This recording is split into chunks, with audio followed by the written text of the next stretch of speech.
नमस्कार बच्चों, आज मैं आपके सामने व्याकरण का पाठ 3 पद परिचय बताने जा रही हूँ। पद परिचय। पद क्या होते हैं? किसी वाक्य में पदों के द्वारा ही वाक्य बनते हैं। अक्षरों के द्वारा शब्द और शब्दों के द्वारा पद और पदों के द्वारा वाक्य। तो पद परिचय के लिए व्याकरण का संपूर्ण ज्ञान होना आवश्यक है, तभी हम उस पद का परिचय दे सकेंगे। शब्द के भेदों के आधार पर शब्द के भेद में बता रही हूँ। तो व्याकरणिक संरचना के आधार पर शब्द के 2 भेद होते हैं। पहला है विकारी और दूसरा अविकारी। विकारी, विकार जैसे शब्द से है, उसमें क्या है? परिवर्तन। विकार का मतलब कोई परिवर्तन होना, और अविकारी अ का मतलब नहीं, जिसमें कोई परिवर्तन नहीं होता। तो विकारी शब्दों के अंतर्गत कौन आता है? संज्ञा, सर्वनाम, विशेषण और क्रिया। और अविकारी शब्दों के अंतर्गत क्रिया विशेषण, समुच्चय बोधक, संबंध बोधक और विस्मयादि बोधक। तो जिन शब्दों का रूप, लिंग, वचन, कारक तथा काल के अनुसार परिवर्तित हो जाता है, उन्हें विकारी शब्द कहते हैं। विकारी मतलब विकार होना, परिवर्तन होना।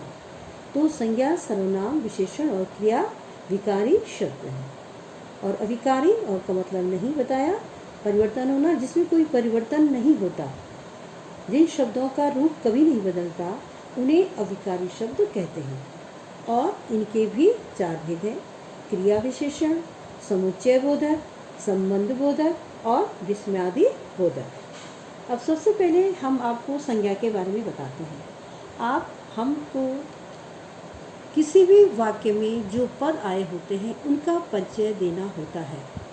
तो पद परिचय देने के लिए पहले हमें व्याकरण के बारे में संक्षिप्त में सीखना होगा। तो सबसे पहले विकारी शब्दों के अंदर आता है संज्ञा। संज्ञा क्या है? संज्ञा का मतलब होता है नाम। तो किसी भी वस्तु, व्यक्ति अथवा स्थान, सभी का एक नाम होता है और नाम को ही संज्ञा कहते हैं। संज्ञा का अर्थ ही नाम होता है। तो संज्ञा क्या है? किसी वस्तु, व्यक्ति अथवा स्थान के नाम को संज्ञा कहते हैं।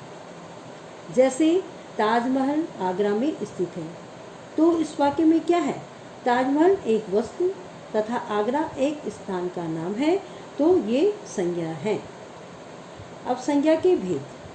जब आप वाक्य में पद परिचय देंगे तो आप भेद बताएंगे कि संज्ञा का कौन सा ये भेद है।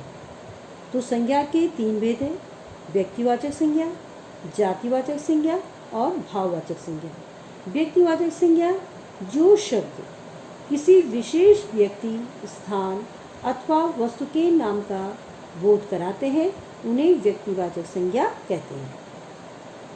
व्यक्तिवाचक संज्ञा में देश, शहर, पर्वत, दिशा, पुस्तकें, नदियाँ तथा महीने आदि के नाम आते हैं। जातिवाचक संज्ञा, जो शब्द किसी वस्तु, स्थान अथवा प्राणी के नाम का बोध कराते हैं, वह तो व्यक्तिवाचक संज्ञा हुआ। लेकिन जातिवाचक संज्ञा किसी एक जाति का निर्धारण करती है, वह एक जाति का बोध कराती है। तो जो शब्द किसी वस्तु, प्राणी अथवा स्थान की संपूर्ण जाति का बोध कराते हैं, उन्हें जातिवाचक संज्ञा कहते हैं। प्राय जातिवाचक संज्ञा में क्या क्या आता है? पशु, पक्षी, फल, फूल, वस्तुएं और व्यवसाय संबंधी व्यक्ति, शहर, परिवार, भीड़ जैसे समूहवाची शब्दों के नाम आते हैं। इसलिए जातिवाचक संज्ञा के 2 उपभेद हैं। कौन कौन से? द्रव्यवाचक संज्ञा और समूहवाचक संज्ञा। द्रव्यवाचक संज्ञा, दूसरा समूहवाचक संज्ञा। अब द्रव्यवाचक संज्ञा क्या होती है? द्रव्य, लिक्विड। जो संज्ञा शब्द द्रव्य या पदार्थों का बोध कराते हैं, उन्हें द्रव्यवाचक संज्ञा कहते हैं। जैसे तेल, पानी, हवा आदि। कुछ द्रव्यवाचक संज्ञा शब्दों जैसे लकड़ी, प्लास्टिक, सोना चांदी, ऊन, स्टील, लोहा, पीतल आदि से भी कोई ना कोई वस्तु निर्मित होती है। जैसे कि सोना चांदी, उसको भी गलाया जाता है, एक पदार्थ के रूप में होती है, उससे आभूषणों का निर्माण होता है। लकड़ी को फर्नीचर के लिए, स्टील, लोहा, पीतल बर्तनों के लिए, और प्लास्टिक खिलौने के लिए, और ऊन भी द्रव्यवाचक संज्ञा के अंतर्गत आता है, जो कि बिनने के काम आता है, स्वेटर, शाल आदि। ठीक है। तो द्रव्यवाचक संज्ञा शब्दों का प्रयोग, एक ये विशेषता है कि यह एक ही वचन में प्रयोग किए जाते हैं। दूसरा है समूहवाचक संज्ञा। जो संज्ञा शब्द समूह अथवा समुदाय का बोध कराते हैं, उन्हें समूहवाचक संज्ञा कहते हैं। जैसे कक्षा, सेना, भीड़, दरबार, स्कूल। तो इसमें क्या है, कई चीजें एक ही शब्द के अंतर्गत आ जाती हैं। जैसे कक्षा है तो कक्षा में कई बच्चे, कई जो है स्टूडेंट, बच्चे एक साथ बैठे होते हैं, लेकिन उसको हम कक्षा का नाम देते हैं। इसी तरह से सेना है, सेना पूरी होती है, उसमें कई जवान होते हैं, लेकिन एक शब्द उसके लिए निर्धारित किया गया है, सेना। तो समूहवाचक संज्ञा शब्दों का भी प्रयोग एक वचन में ही किया जाता है। तीसरा है भाववाचक संज्ञा। जिन संज्ञा शब्दों से प्राणियों या वस्तुओं के गुण, दशा, धर्म तथा मनोभाव आदि का बोध हो, उन्हें भाववाचक संज्ञा कहते हैं। जैसे बुढ़ापा, बचपन, इंसानियत, सुंदरता, कोमलता आदि। वस्तुतः भाववाचक संज्ञा अमूर्त संज्ञा है। इसमें अधिकांशतः अमूर्त संकल्पना वाले तथा मूर्त भाव वाले शब्द ही होते हैं। जैसे प्रेम, भय, प्रार्थना, ईमानदारी, घबराहट, हंसी आदि। अब आगे संज्ञा आपकी पहचान हो गई। किसी पद में अगर कोई शब्द संज्ञावाचक के अंतर्गत आता है तो आप उसे पहचान सकते हैं कि ये कौन सी संज्ञा होगी, जातिवाचक, व्यक्तिवाचक या भाववाचक, द्रव्यवाचक, समूहवाचक। अब आता है आगे वचन। शब्द के जिस रूप से उसके एक या अनेक होने का बोध होता है, उसे वचन कहते हैं। हिंदी में वचन दो प्रकार के होते हैं, एक वचन, बहुवचन।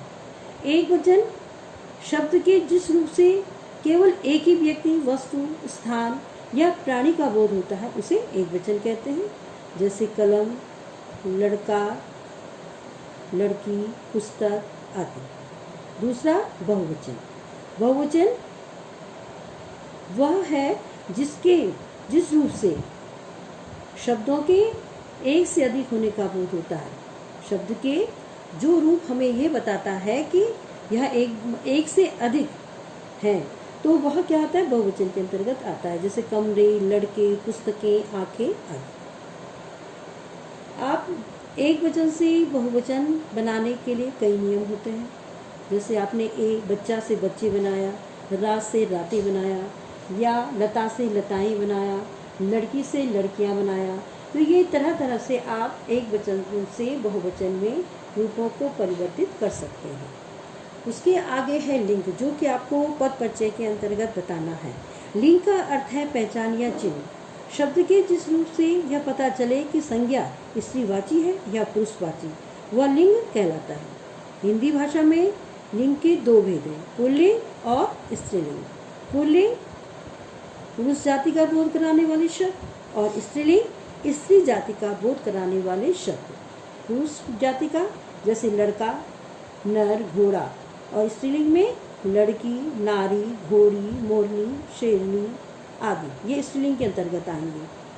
पुल्लिंग शब्दों की पहचान ये भी होती है, जैसे पर्वतों के नाम है, ग्रहों के नाम है, देशों के नाम है, पेड़ों के नाम है, रत्नों के नाम है, शरीर के कुछ अंगों के नाम है।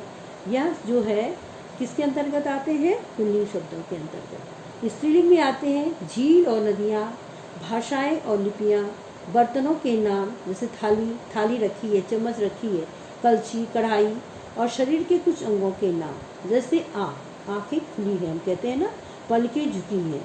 तो आँख, पलक, छाती, कमर, नाक, जीभ, उंगली आदि, ये सब किसमें आएंगे, स्त्रीलिंग की पहचान कराते हैं।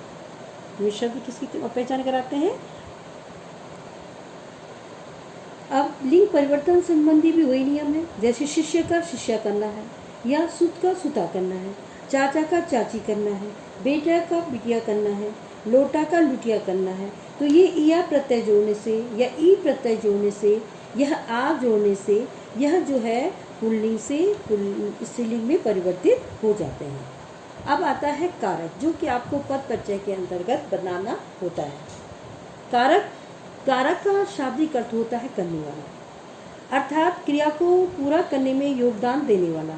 प्रत्येक वाक्य में जो प्रयुक्त संज्ञा, सर्वनाम, पदों का क्रिया के साथ जो संबंध होता है वह कारक कहलाता है। वह क्या कहलाता है? कारक। कारक के भेद अगर आप देखेंगे तो 8 भेद हैं। कर्ता, कर्म, करण, संप्रदान, अपादान, संबंध, अधिकरण और संबोधन। आप उसमें ये देखते होंगे कि कर्ता ने आपको परसर्ग अर्थात विभक्ति किस प्रकार से लगी है, उसी के आधार पे आप समझ सकते हैं कि कर्ता, कर्म, करण ये कौन सा कारक है? संप्रदान। जैसे संप्रदान का चिन्ह है के लिए, तो जहाँ पे के लिए है वहाँ पे आपको आ जाएगा संप्रदान, संप्रदान कारक। वहाँ पे आप क्या लिखेंगे? संप्रदान कारक। अब इसके आगे आएगा सर्वनाम। सर्वनाम जो शब्द संज्ञा के स्थान पर प्रयोग किए जाते हैं उन्हें सर्वनाम कहते हैं। सर्वनाम का प्रयोग भाषा में संक्षिप्तता, सुंदरता और सरलता लाने के लिए किया जाता है। हम उसी शब्द को, संज्ञा शब्द को अगर बार बार प्रयोग करते हैं उससे क्या होता है? वाक्य की शोभा बढ़ जाती है। मोहन बाजार गया, मोहन बाजार से दही लाया, मोहन को बाजार जाना था, मोहन को फल खरीदना था। अगर हम इतनी बार मोहन मोहन शब्द बोलेंगे तो वहाँ पे क्या है, शब्दों जो वाक्य का जो आकर्षण है वह खत्म हो जाता है। इस तरह से हमें यह देखना चाहिए कि सर्वनाम शब्द क्या होते हैं? जो संज्ञा शब्दों के स्थान पर प्रयुक्त किए जाते हैं और वह सुंदरता और सरलता पदों में लाते हैं, वाक्यों में लाते हैं। सर्वनाम के भेद। सर्वनाम के 6 भेद हैं। पुरुषवाचक, निश्चयवाचक, अनिश्चयवाचक, संबंधवाचक, प्रश्नवाचक और निजवाचक। पुरुषवाचक के अंतर्गत उत्तम पुरुष, मध्यम पुरुष, अन्य पुरुष। तो पुरुषवाचक सर्वनाम जब कोई व्यक्ति किसी अन्य व्यक्ति से कोई बात कहता है तो मुख्य रूप से 3 वाचक होते हैं। कौन? पहला स्वयं वह बोलने वाला, दूसरा सुनने वाला जिससे बात की जा रही है, और तीसरा वह दोनों जिसके बारे में बात कर रहे हैं। तो इस तरह से उसमें पहला, दूसरा और तीसरा 3 व्यक्ति उसमें शामिल होते हैं। तो उस आधार पे उत्तम पुरुष, मध्यम पुरुष और अन्य पुरुष कहा जाता है। तो उत्तम पुरुष में जिन सर्वनाम शब्दों का प्रयोग जो बोलने वाला होता है, वक्ता अपने एक साथ के लोगों के लिए करता है, वह उत्तम पुरुष सर्वनाम कहलाता है। जैसे मैं, मेरा, हम, हमारा, मैंने, हमने। जो व्यक्ति बात कर रहा है तो वह किस में आएगा? उत्तम पुरुष वाचक सर्वनाम। और मध्यम पुरुष जिससे हम बात कर रहे हैं, जो श्रोता के लिए जिन सर्वनाम शब्दों का प्रयोग हो रहा है वह क्या है? मध्यम पुरुष के अंतर्गत आएंगे। जैसे आप, आपने, मुझे, तुम्हें आदि। तीसरा क्या है? अन्य पुरुष सर्वनाम। जिन सर्वनाम शब्दों का प्रयोग वक्ता किसी अन्य व्यक्ति के लिए करता है तो उन्हें अन्य पुरुषवाचक सर्वनाम कहते हैं। जैसे वह, वे, उसे आदि। अब दूसरा आता है निश्चयवाचक सर्वनाम। जो सर्वनाम शब्द किसी निश्चित वस्तु या व्यक्ति की ओर संकेत करते हैं उसे निश्चयवाचक सर्वनाम कहते हैं। तो जैसे यह, यही, वही। इस घड़ी को देखो, यह बहुत सुंदर है। यह समीप की सुंदरों में यह आ गया। और शर्मा जी का घर वह नहीं है, वह है। लेकिन हम ये बता रहे हैं, यह पॉइंट हमारा है कि यह क्या है? निश्चय है कि उन्हीं का घर है, या यही घड़ी है, या यही, वही। जो क्या है? उसी व्यक्ति के लिए मतलब प्रयोग की जा रही है। तो यह क्या है? जहाँ पे हमें निश्चय रहता है कि यह यही वस्तु है, यही व्यक्ति है, वहाँ पे निश्चयवाचक सर्वनाम आता है। और अनिश्चयवाचक सर्वनाम जिन सर्वनाम शब्दों का प्रयोग किसी अनिश्चित वस्तु, व्यक्ति और स्थान के लिए किया जाता है उन्हें अनिश्चयवाचक सर्वनाम कहते हैं। जैसे कोई, कुछ। अब कोई के अंतर्गत कोई भी आ सकता है ना। शायद दरवाजे पर कोई है, अब हमें पता नहीं है कि कौन है, तो वह किस में आएगा? अनिश्चयवाचक सर्वनाम। मुझे कुछ खाना है। अब क्या खाना है ये पता नहीं है, मुझे यह खाना है हम बोलते हैं, मुझे यही खाना है, तो क्या होता है, निश्चय हो जाता है कि हम यही खाना चाहते हैं, लेकिन मुझे कुछ खाना है, तो ये किसके अंतर्गत आ जाएगा, अनिश्चय वाचक सर्वनाम। चौथा है संबंधवाचक सर्वनाम, जिस सर्वनाम के द्वारा दो अलग अलग बातों का संबंध प्रकट होता है। संबंध, रिलेशन, आपस में उनका कोई न कोई एक वाक्य से वह आश्रित रहते हैं, जो प्रधान वाक्य से आश्रित वाक्यों का संबंध जोड़ते हैं, वह क्या होते हैं, संबंधवाचक सर्वनाम। जैसे जो सो, जिसकी उसकी, जिसकी लाठी उसकी भैंस, जैसा बोओगे वैसा काटोगे। तो जैसा बोओगे, जैसा और वैसा, ये क्या एक दूसरे के साथ मिले हुए, ये संबंध बता रहे हैं, समझ गए। जो सोएगा वह खोएगा, तो जो और वह, यह क्या बता रहे हैं, एक दूसरे के साथ संबंध बता रहे हैं, इसलिए यह संबंधवाचक सर्वनाम के अंतर्गत आए हैं। अब पांचवा है प्रश्नवाचक सर्वनाम, जिन सर्वनाम शब्दों का प्रयोग किसी वस्तु, व्यक्ति या स्थान के बारे में प्रश्न पूछने के लिए किया जाता है, उन्हें प्रश्नवाचक सर्वनाम कहते हैं। जैसे कौन, किन्हें, किसका बैग है, किसका थैला है, कौन यहाँ पर आया है, हम क्या है, प्रश्न पूछ रहे हैं, तो ये प्रश्नवाचक सर्वनाम के अंतर्गत आते हैं। प्राणीवाचक संज्ञाओं के लिए कौन, किसे, किसने का प्रयोग किया जाता है, और अप्राणीवाचक संज्ञाओं के लिए क्या, यह क्या रखा है। जैसे दरवाजे पर कौन खड़ा है, तो कौन क्या है, प्राणीवाचक संज्ञा है, और आज रोमा ने क्या खाया, ये क्या हो गया, अप्राणीवाचक, ठीक है। तो इसमें क्या है, क्या का प्रयोग हुआ है। अब आगे है विशेषण।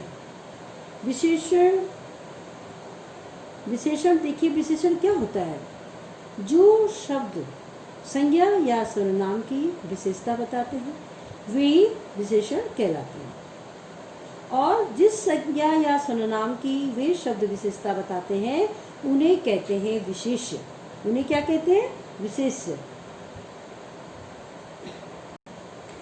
इस आधार पे विशेषण और विशेषण के चार भेद हैं, गुणवाचक विशेषण, संज्ञावाचक विशेषण, संख्यावाचक विशेषण, परिमाणवाचक विशेषण और सार्वनामी विशेषण। विशेषण के कितने भेद हैं, चार भेद। विशेषण क्या है, जो संज्ञा या सर्वनाम की विशेषता बताते हैं। विशेष्य कौन है, जिसे संज्ञा या सर्वनाम, जिस संज्ञा या सर्वनाम शब्द की विशेषता बताई जा रही है वह विशेष्य है। और प्रविशेषण, प्रविशेषण क्या होता है, जो विशेषण की भी विशेषता बताते हैं। जैसे राजा बड़े धर्मात्मा थे, तो धर्मात्मा शब्द जो है स्वयं में विशेषण है, लेकिन बड़े भी शब्द उसमें है, तो वह विशेषण बड़े, यहाँ पे प्रविशेषण क्या हो जाएगा, बड़े। रानी अत्यंत रूपवती थी, रूपवती स्वयं में विशेषण है, लेकिन उसके आगे क्या लगा है, अत्यंत, तो यह अत्यंत शब्द क्या हो जाएगा, प्रविशेषण। विशेषण के चार भेदों में पहला भेद है गुणवाचक विशेषण। जिन शब्दों से किसी संज्ञा या सर्वनाम की गुण, दोष, आकार, रंग, दशा आदि का बोध होता है वह गुणवाचक विशेषण कहलाते हैं। जैसे खरगोश बुद्धिमान है।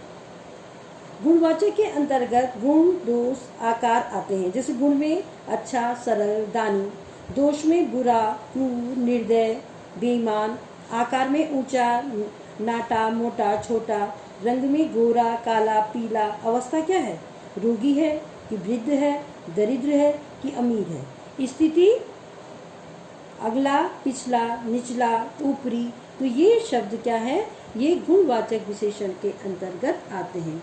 गंध हो गया, ध्वनि हो गई, काल, स्थान, दिशा, स्पर्श और स्वर, ये सब चीजें गुणवाचक विशेषण के अंतर्गत आती हैं। दूसरा है संख्यावाचक विशेषण। संख्या शब्द से ही जैसे आपको लग रहा है, ये जिन शब्दों से संख्या, जो संख्या होती है, नंबर, उसकी विशेषता प्राप्त होती है, वही संख्यावाचक विशेषण कहलाता है। विशेषण संख्यावाचक भी निश्चित और अनिश्चित, इसके दो भेद होते हैं। निश्चित में ये होगा जो निश्चित संख्या बताता है, जैसे वे 30 विद्यार्थी, 5 केले, 10 सेब आदि। तो यहाँ पे हमें निश्चित है कि कितना है, विद्यार्थी कितने हैं, 30 हैं, लेकिन 30 शब्द क्या है, संख्या है। लेकिन हमें विद्यार्थी के आगे जब 30 शब्द आ रहा है तो वह निश्चित संख्यावाचक विशेषण कहलाएगा। 5 केले, 10 सेब, 10 लड़कियां, 5 लड़के, तो ये सब क्या बता रहा है, यह एक निश्चित संख्या हमें बताई जा रही है। तो ये शब्द जो है संख्यावाची शब्द हैं, विशेषण हैं और निश्चित संख्यावाचक विशेषण के अंतर्गत आएंगे। दूसरा है अनिश्चित संख्यावाचक विशेषण, जिसमें जिन विशेषण शब्दों से निश्चित संज्ञा या सर्वनाम की जो निश्चित संख्या है उसका बोध नहीं होता, वह हमें उसके द्वारा मालूम नहीं होता, तो वह अनिश्चित संख्यावाचक विशेषण कहलाता है। जैसे कुछ छात्र बाजार गए हैं, थोड़े लड्डू रखे हैं, तो हमें पता नहीं है कि कुछ छात्र में कितने हैं, 3 है कि 5 है कि 7 है कि 9 है, ये हमें पता नहीं है। या थोड़े लड्डू रखे हैं तो थोड़े लड्डू में 5 भी हो सकते हैं, 7 भी हो सकते हैं, 8 भी हो सकते हैं, तो ये क्या है, अनिश्चित संख्यावाचक विशेषण। तीसरा है परिमाणवाचक विशेषण, जिन विशेषण शब्दों से संज्ञा शब्दों की मात्रा अथवा परिमाण का बोध होता है उन्हें परिमाणवाचक विशेषण कहते हैं। जैसे 10 किलो चावल, ये क्या है, नाप के आधार पर इसमें होता है, क्योंकि ये मात्रा और परिमाण का बोध कराते हैं। थोड़ा अनाज, 1 लीटर दूध, और इसमें भी क्या है, वही निश्चित और अनिश्चित, निश्चित परिमाणवाचक और अनिश्चित परिमाणवाचक। जब निश्चित होगा कितनी दाल लेनी है, कुछ दाल नहीं लेनी, हमें 4 किलो दाल ही लेनी है। या कपड़ा कितना लेना है, 4 मीटर, 2 मीटर, 5 मीटर। दूध कितना लेना है, 3 लीटर, 5 लीटर, 4 लीटर। तो हमें यहाँ पे निश्चित बोध है कि हमें कितनी मात्रा में वह वस्तु खरीदनी है या वह सामान लेना है, तो वहाँ पे आएगा निश्चित परिमाणवाचक। और अनिश्चित परिमाणवाचक के अंदर क्या आएगा, जैसे कुछ चीनी लेनी थी या थोड़ी दाल रखी है, तो हमें पता नहीं चल रहा है कि क्या है, उसकी निश्चितता हमें पता नहीं है, उसका माप हमें पता नहीं है, तो वो किस में आएगा, अनिश्चित परिमाणवाचक के अंतर्गत। अब संख्यावाचक और परिमाणवाचक विशेषण में थोड़ा अंतर होता है। संख्यावाचक विशेषण संज्ञा की संख्या बताते हैं, और जबकि परिमाणवाचक जो विशेषण होते हैं संज्ञा तथा सर्वनाम का परिमाण बताते हैं, दोनों का। और संख्यावाचक जो विशेषण का प्रयोग वो गणनीय वस्तुओं के लिए, गणनीय मतलब जिसको हम गिन सकते हैं, और परिमाणवाचक विशेषण का प्रयोग अगणनीय वस्तुओं के लिए किया जाता है। जैसे केला है, छात्र हैं, लड़के हैं, लड़कियां हैं, ये क्या है, गणनीय है, इनको हम गिन सकते हैं, काउंट कर सकते हैं। लेकिन चीनी है, कपड़ा है, दूध है, इनको हम काउंट नहीं कर सकते, इसलिए यह अगणनीय के अंतर्गत आते हैं। तो बताया कि संज्ञावाचक विशेषण संज्ञा की संख्या बताते हैं और परिमाणवाचक विशेषण संज्ञा तथा सर्वनाम का परिमाण बताते हैं, परिमाण अर्थात मात्रा, माप, वो बताते हैं। अब चौथा है सार्वनामिक विशेषण, जब किसी सर्वनाम का प्रयोग संज्ञा की विशेषता बताने के लिए किया जाता है तो उसे सार्वनामिक विशेषण कहते हैं। यह विशेषण किसकी बताता है विशेषता, सर्वनाम। वह घर मेरा है, मेरा विद्यालय बहुत बड़ा है, इन वाक्यों में क्या है, वह और मेरा क्या है, वैसे शब्द ये सर्वनाम के हैं और इसकी विशेषता बताई जा रही है घर और विद्यालय के द्वारा, तो ये क्या हो जाएगा, सार्वनामिक विशेषण। अब सर्वनाम तथा सार्वनामिक विशेषण में क्या अंतर होता है। वैसे विशेषण दोनों रूप रचना के स्तर पर एक समान होते हैं, परंतु वाक्य के प्रयोग के स्तर पर दोनों में अंतर आ जाता है। कैसे, अब देखो, सर्वनाम संज्ञा के स्थान पर प्रयोग किए जाते हैं और ये वही प्रकार करते हैं जो संज्ञा करती है। जैसे सुरेश मेहनती बालक है, वह कभी आलस्य नहीं करता। यहाँ पे सुरेश क्या है, संज्ञा है, और सुरेश के लिए हमने दूसरी लाइन में, दूसरी पंक्ति में वह कभी आलस्य नहीं करता जो हम बोल रहे हैं, तो वह जो है सुरेश के लिए ही कहा जा रहा है। तो इसमें क्या है, तो जब सर्वनाम किसी संज्ञा के साथ लगकर उसकी विशेषता प्रकट करते हैं तो वे सार्वनामिक विशेषण कहलाते हैं। ठीक है, वह सर्वनाम के साथ ही जब लगेंगे तभी सार्वनामिक विशेषण कहलाएंगे। जैसे यह गुड़िया मेरी है, यह मेरी है, तो यह गुड़िया मेरी है। गुड़िया यहाँ पे क्या है, संज्ञा शब्द आया है, तो ये क्या हो जाएगा, सार्वनामिक विशेषण। लेकिन यह मेरी है, यहाँ पे यह क्या है, केवल सर्वनाम है। उस बच्चे को बुलाओ, यहाँ बच्चे से पहले, संज्ञा से पहले सर्वनाम शब्द का प्रयोग हुआ है, उस बच्चे को बुलाओ, तो यहाँ पे क्या होगा, सार्वनामिक विशेषण। और उसे बुलाओ, यह क्या हो गया, सर्वनाम। विशेषण की 3 अवस्थाएं आपको पता होंगी, मूलावस्था, उत्तरावस्था, उत्तम अवस्था, जो कि आप इंग्लिश में डिग्री के रूप में पढ़ते हैं। डिग्रीज होती हैं, जैसे प्रियांशी सुंदर है, प्रियांशी क्या है, सुंदर है, और रवि लंबा है। ये क्या है, एक सिंपल सा सेंटेंस है, और ये मूलावस्था इसकी कहलाती है। उत्तरावस्था का मतलब है जहाँ हम 2 व्यक्ति और 2 वस्तुओं के बीच में तुलना करते हैं, तो वह उत्तरावस्था कहलाती है।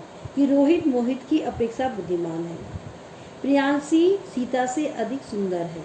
तो हम 2 के बीच इनकी क्या कर रहे हैं, कंपैरिजन कर रहे हैं, उसका हम उसके साथ उसकी मतलब अवस्था दोनों को मिला रहे हैं। तो यहाँ पे क्या होगी, ये उत्तरावस्था होती है। और उत्तम अवस्था, जब हम किसी वस्तु, व्यक्ति या स्थान को सबसे श्रेष्ठ मानते हैं, इससे ऊपर नहीं होता है, तो यह क्या होती है, उत्तमा अवस्था। उदित कक्षा में सबसे होशियार है, ठीक है। और इसको हम तर और तम लगा करके भी विशेषण बनाते हैं, जैसे अधिक, अधिकतर और अधिकतम, ये है ना। तो अधिक, अधिक क्या है, मूलावस्था, अधिकतर तर लगा के उत्तरावस्था, और अधिकतम लगा करके, तम लगा के क्या हो जाएगा, उत्तमा अवस्था। योग्य, योग्यतर, योग्यतम, महान, महानतर, महानतम, ये जो है इस तरह से 3 इसकी अवस्थाएं आ जाती हैं। विशेषण की 3 अवस्थाएं, मूलावस्था, उत्तरावस्था और उत्तमा अवस्था। अब पद परिचय के आधार पे बाकी का जो है पार्ट, क्रिया। क्रिया क्या होती है, कहते हैं ना कि जो कार्य, जो पदों के द्वारा हमें यह मालूम होता है कि कर्ता क्या कर रहा है या क्या घटना घटित हो रही है, तो वह क्या होती है, क्रियाएं। किसी काम के करने या होने का बोध कराने वाले शब्दों को ही क्रिया कहते हैं। वही शब्द हमें बताते हैं कि क्या कार्य हो रहा है। वर्षा हो रही है, शेर दहाड़ रहा है, तो ये सब क्या हो रही है, दहाड़ रहा है, ये शब्द क्या है, क्रियाएं हैं। क्रियाएं, क्रिया का मूल रूप धातु कहलाता है, जहाँ से कि ये क्रियाएं आगे बढ़ती हैं। पढ़, पढ़ से बढ़ेंगी पढ़ना, पढ़ाई, पढ़ाओ, लिख से लिखना, लिखाई, चल से चलना, चलाई, ये शब्द जो है ये मूल शब्द हैं। पढ़, लिख, चल, खा, सुन, ये शब्द क्या है, पढ़ना। तो पढ़ से पढ़ना, लिख से लिखना, सीख से सीखना, ये ना लग करके हमने उसके आगे जो है उसके आगे के रूप परिवर्तित कर दिए हैं। क्रिया के भेद होते हैं, अकर्मक और सकर्मक। अ का मतलब नहीं होता है, अकर्मक जिस क्रिया का फल कर्म पर न पड़ता है, कर्म पर नहीं पड़ता है। अ का मतलब नहीं, कर्म पे नहीं होता है, यहाँ वाक्य में कर्म नहीं होता है, वह अकर्मक क्रिया कहलाती है। और सकर्मक, स का मतलब सही, जहाँ पे कर्म सहित क्रिया है वह सकर्मक क्रिया कहलाएगी, ठीक है। तो जिस वाक्य का क्रिया से कोई कर्म नहीं होता वह तो क्या है, अकर्मक। और जब क्रिया में कर्ता के साथ कर्म भी होता है तो वह सकर्मक हो जाएगी। जैसे नितिन पतंग उड़ा रहा है, ये क्या है, सकर्मक। इसके साथ पतंग शब्द आया है, जो कि हमें एहसास दिलाया जा रहा है कि यह कौन सा कार्य किया जा रहा है, पतंग उड़ाने का कार्य किया जा रहा है। तो क्रिया के 2 भेद, अकर्मक और सकर्मक। अकर्मक माने नहीं, जिसमें कर्म नहीं होता, वह अकर्मक। और सकर्मक का मतलब सही, जिसमें कर्म सहित है जो वाक्य, वह क्या हो जाएगा, सकर्मक क्रिया। अब इसी के अंतर्गत एक कर्मक और द्विकर्मक होता है। एक कर्मक क्रिया, ये आपको केवल समझाने के लिए बताया जा रहा है। जब आपको पद परिचय देना है तो आप क्रिया का सकर्मक अकर्मक रूप ले सकते हैं, जो है जैसे एक कर्मक क्रिया में क्या होता है, जिस क्रिया का केवल एक ही कर्म होता है उसे एक कर्मक क्रिया कहते हैं। जैसे चित्रकार चित्र बना रहा है। द्विकर्मक क्रिया के अंतर्गत 2 कर्म होते हैं, माली पौधों को पानी दे रहा है, नर्स रोगी को दवा पिला रही है। तो इसमें अगर हम किसको लगाकर प्रश्न करते हैं तो पौधों और पानी तथा रोगी और दवा, इस तरह से क्या होता है, दो काम हो रही है। माली पौधों को पानी से सींच रहा है, तो किसे सींच रहा है, पौधों को, और किससे सींच रहा है, पानी से। तो यहाँ पे दो क्रियाएं हो रही हैं, तो वह क्या है, द्विकर्मक क्रिया। और अब संरचना की दृष्टि से संयुक्त नाम धातु क्रिया, प्रेरणार्थक क्रिया, पूर्वकालिक क्रियाएं ये होती हैं। संयुक्त क्रिया जब दो या दो से अधिक क्रियाओं से बने क्रियापद एक क्रिया के रूप में प्रयोग किए जाते हैं तो उसे संयुक्त क्रिया कहते हैं। बढ़ई कुर्सी बना रहा है या अक्षिता नाच रही है, तो इसमें बना रहा है और नाच रही है संयुक्त क्रियाएं हैं, क्योंकि बना और रहा है। क्रिया तीन क्रियाओं बना, रहना और होना क्रियाओं से मध्य, रहना भी एक क्रिया है और बनाना भी एक क्रिया है। तो ये क्या है, संयुक्त क्रियाएं एक साथ आ रही हैं। बढ़ई कुर्सी बना रहा है तो बना भी क्या है, बना जो है वह भी एक क्रिया है और रहा भी एक क्रिया है। तो यहाँ पे दो क्रियाएं एक साथ जुड़ी हुई हैं, तो यहाँ पे संयुक्त क्रिया कहलाई जाएगी। नाम धातु क्रियाएं वो क्रियाएं होती हैं जो संज्ञा, सर्वनाम और विशेषण से बनी रहती हैं। जैसे मैंने अपनी साड़ी रंगवाई, तो इसमें जो है नाम धातुओं में ना प्रत्यय जोड़ करके भी नाम धातु क्रिया का निर्माण किया जा सकता है। जैसे रंग से रंगवाना, हाथ से हथियाना, अपना से अपनाना, गर्व से गर्वाना, ये जो तुम्हारा ये इसको नाम धातु क्रियाओं को बनाने के लिए ये दिया गया है। ठीक है कि आप किस तरह से नाम धातु क्रियाएं बदल सकते हैं, बना सकते हैं। तीसरा है प्रेरणार्थक क्रियाएं। जब कर्ता स्वयं कार्य न करके किसी अन्य को काम करने को प्रेरित करता है तो ऐसे वाक्य में प्रयुक्त क्रिया प्रेरणार्थक क्रिया कहलाती है। जैसे माँ धोबी से कपड़े धुलवाती है, शुचि माली से पौधे लगवाती है। तो इसमें माँ और शुचि स्वयं काम न करके धोबी और माली को काम करने की प्रेरणा दे रही है। माँ स्वयं कपड़े नहीं धो रही है, वो धोबी से कपड़े धुलवा रही है, और शुचि माली से पौधे लगवा रही है। तो यहाँ पे धुलवाती और लगवाती प्रेरणार्थक क्रियाएं, ये दूसरे को प्रेरणा दे रही हैं, क्रिया करने के लिए प्रेरणा दे रही हैं, तो ये प्रेरणार्थक क्रिया के अंतर्गत आएगा।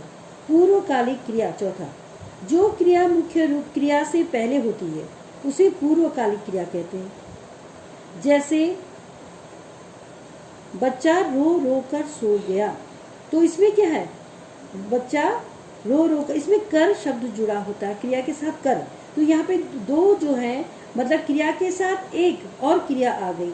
बच्चा रो रो कर सो गया, रानी पढ़कर खेलने गई, तो रो रो कर और पढ़कर ये क्या हो जाएंगी, पूर्वकालिक क्रियाएं, क्योंकि ये मुख्य क्रिया से पहले घटित हुई हैं।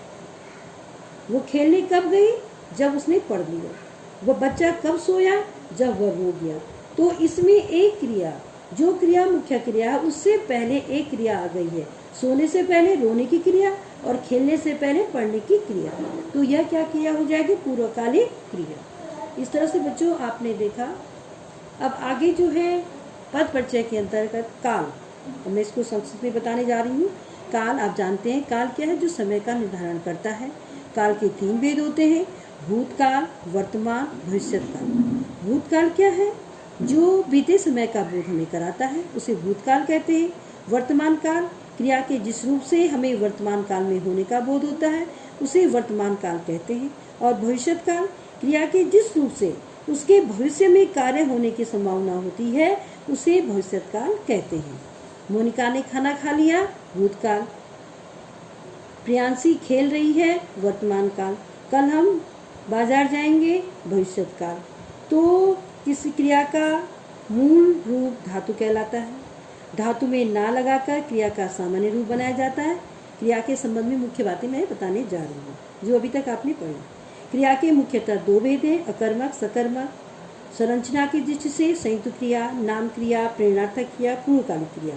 और क्रिया की जिस रूप से उसके घटित होने के समय का बोध होता है वही काल कहलाता है। ठीक है, इसलिए काल भी इसके अंतर्गत आ गया। और काल के कितने भेद हैं, भूतकाल, वर्तमान काल, भविष्यत काल। कितना हो गया? भविष्य काल। अब आता है आपका अव्यय। अव्यय वे शब्द हैं जिनका रूप, लिंग, वचन तथा कारक के आधार पर कुछ नहीं समय बदलता। तो अव्यय वे शब्द हैं जिनका रूप, लिंग, वचन तथा कारक के कारण नहीं बदलता बल्कि सदा एक ही रहता है। अव्यय के 4 भेद हैं: क्रिया विशेषण, संबंध बोधक, समुच्चय बोधक और विस्मयादि बोधक। जैसे बताया था पहले भी। तो क्रिया विशेषण जो क्रिया की विशेषता बताते हैं उन्हें क्रिया विशेषण कहते हैं। मिताली भीतर बैठी है, वह प्रतिदिन व्यायाम करता है। व्यायाम कब करता है? प्रतिदिन। तो यह क्या बता रहे? क्रिया की विशेषता बताने वाले शब्द क्रिया विशेषण कहलाते हैं। क्रिया विशेषण के भेद कितने हैं? 4: रीतिवाचक, स्थानवाचक, कालवाचक, परिमाणवाचक। ये 4 प्रकार के इसके भेद हैं।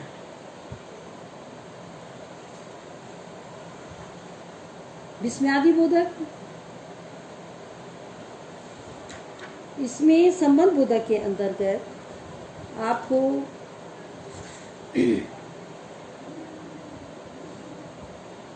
संबंध बोधक जहाँ पे 2 शब्दों के अंतर्गत वह संबंध बताते हैं वो संबंध बोधक होगा। समुच्चय बोधक जो अव्यय 2 शब्दों, वाक्यांशों और वाक्यों को जोड़ते हैं वो समुच्चय बोधक या योजक कहलाते हैं। जैसे और, क्योंकि, इसलिए, या, परंतु। साक्षी और अंकिता जुड़वा बहनें हैं। तो समुच्चय बोधक शब्द ये कहलाते हैं जहाँ 2 पद भी जुड़ते हैं, शब्द जुड़ते हैं, ये वाक्य जुड़ते हैं। प्रयोग की दृष्टि से समुच्चय बोधक 2 प्रकार के होते हैं: समानाधिकरण समुच्चय बोधक और व्याधिकरण समुच्चय बोधक। समानाधिकरण वे अव्यय जो 2 या 2 से अधिक समान शब्दों, वाक्यांशों तथा वाक्यों को जोड़ते हैं उन्हें समानाधिकरण समुच्चय बोधक कहते हैं। जैसे और, तथा, एवं, पर आदि।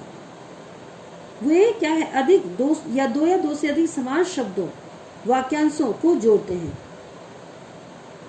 इसमें जो है समानाधिकरण समुच्चय 4 प्रकार के होते हैं, जैसे संयोजक, विभाजक, विरोधवाचक और परिणामवाचक।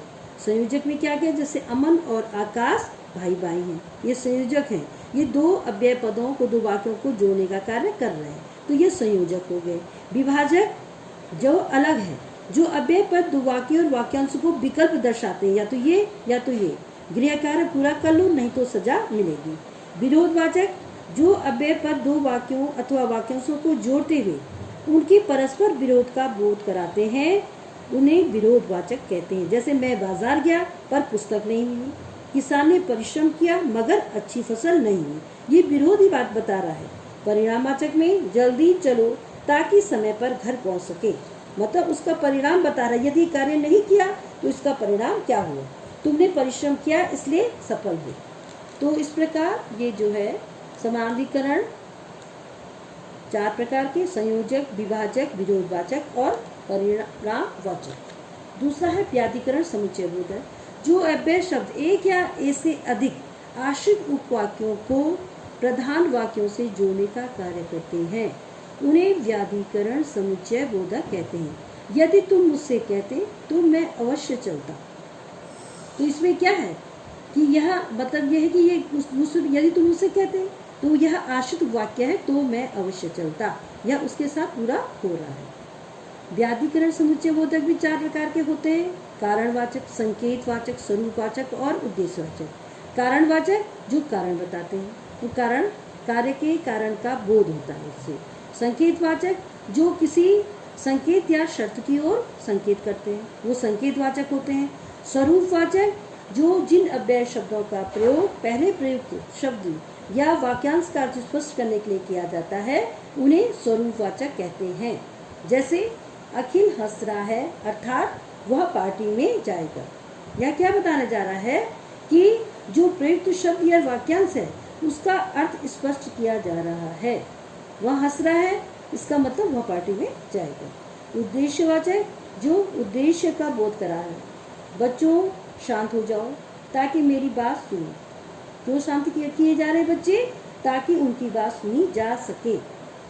अब विस्मयादि बोधक आप जानते हैं, जो अव्यय शब्द हर्ष, शोक, आश्चर्य, भय तथा घृणा के भाव को प्रकट करते हैं, उन्हें विस्मयादि बोधक कहते हैं। हर्ष सूचक में क्या है? वाह, शाबाश। शोक सूचक में जो शोक बताते हैं, हाय, उफ। स्वीकृतिवाचक ठीक, अच्छा। आशीर्वाद सूचक जीते रहो। विस्मय सूचक में अरे, आहा। घृणा में अच्छी, धत। चेतावनी सूचक हटो, खबरदार। अनुमोदन सूचक ठीक है, अच्छा। तो कभी कभी संज्ञा, सर्वनाम, विशेषण, क्रिया और क्रिया विशेषण आदि का प्रयोग भी विस्मयादि बोधक के रूप में होता है। जैसे कौन, क्या, आप। तो इसमें क्या है? इसमें तुम्हारा विस्मयादि बोधक का चिन्ह ही लगता है। चुप, हट। क्रिया विशेषण दूर, दूर, अवश्य।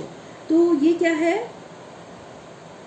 जो है तो जो अव्यय हर्ष, शोक, भय, आश्चर्य, घृणा आदि भावों को प्रकट करते हैं उन्हें विस्मयादि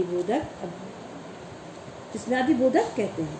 अब आपने व्याकरण से संबंधित सभी का परिचय जान लिया। तो हमारा मुख्य पाठ ये था कि पदों का व्याकरणिक परिचय, कि किसी भी वाक्य में जो पद आ रहे हैं उसको व्याकरण की दृष्टि से वह किस स्थान पे है। तो ये है कि पहले हम वर्ण देखेंगे, शब्द देखेंगे, पद देखेंगे और उसका पद परिचय जानेंगे। तो पद परिचय जानने से पूर्व वर्ण और शब्द का परिचय भी जानना चाहिए। कैसे? वर्ण क्या है? भाषा की सबसे छोटी ध्वनि। और शब्द क्या है? वर्णों के सार्थक समूह को शब्द कहते हैं। और पद, जब शब्द का प्रयोग वाक्य में किया जाता है तो वह पद कहलाता है। ये मैंने शुरू में भी आपको बताया है। और पद परिचय, पदों का व्याकरणिक परिचय ही पद परिचय कहलाता है। तो वर्ण से बने शब्द, शब्द से बने पद और उन्हीं पदों का परिचय हमें देना है। जैसे पदों का परिचय देने के लिए क्या है? संज्ञा में संज्ञा के भेद, लिंग, वचन, कारक, क्रिया के संबंध। सर्वनाम में सर्वनाम के भेद, पुरुष, लिंग, वचन, कारक, क्रिया के साथ संबंध। विशेषण में विशेषण के भेद, लिंग, वचन। इस चीज को जरूर अवश्य को जानना चाहिए कि संज्ञा, सर्वनाम, विशेषण, क्रिया, इसके साथ हमने कौन कौन सा पदों का परिचय इसके साथ मिलाना है। अब इसमें जो है, जैसे घर के पीछे आम का पेड़ लगा है, मैं ये बता रही हूँ। तो इसमें घर, घर क्या है? जातिवाचक संज्ञा, पुल्लिंग, एक वचन और संबंध कारक। के पीछे संबंध बोधक। आम का जातिवाचक संज्ञा, पुल्लिंग, एक वचन, संबंध कारक। पेड़ जातिवाचक संज्ञा, पुल्लिंग, एक वचन। जैसे लगा है, सकर्मक क्रिया, पुल्लिंग, एक वचन और वर्तमान काल। तो अब आपने इस वाक्य का एक एक पद का परिचय व्याकरण के हिसाब से किया है। कभी कभी प्रयोग की भिन्नता के कारण पद परिचय में भिन्नता होती है जो प्रयोग हम करते हैं। जैसे हिंदी भाषा में अनेक शब्द ऐसे हैं जिनका प्रयोग करने पर वे कभी संज्ञा, कभी विशेषण और कभी अव्यय बन जाते हैं। जैसे अच्छा, तो अच्छा संज्ञा के रूप में अच्छों के संग रहोगे तो अच्छे बनोगे। और विशेषण में अमित अच्छा लड़का है। क्रिया विशेषण माधुरी अच्छा गाती है। और विस्मयादि बोधक अच्छा तुम पास हो गए। तो एक अच्छा शब्द ही संज्ञा, विशेषण, क्रिया विशेषण और विस्मयादि बोधक के रूप में प्रयोग हुआ है। और इसका अलग अलग इसका जो है व्याकरण की दृष्टि से परिचय अलग अलग हो गया। अच्छा बच्चों, अब मैं अपना पाठ यहीं पे समाप्त करती हूँ। अब इसका अभ्यास निरंतर करना बहुत ही आवश्यक है। नमस्कार।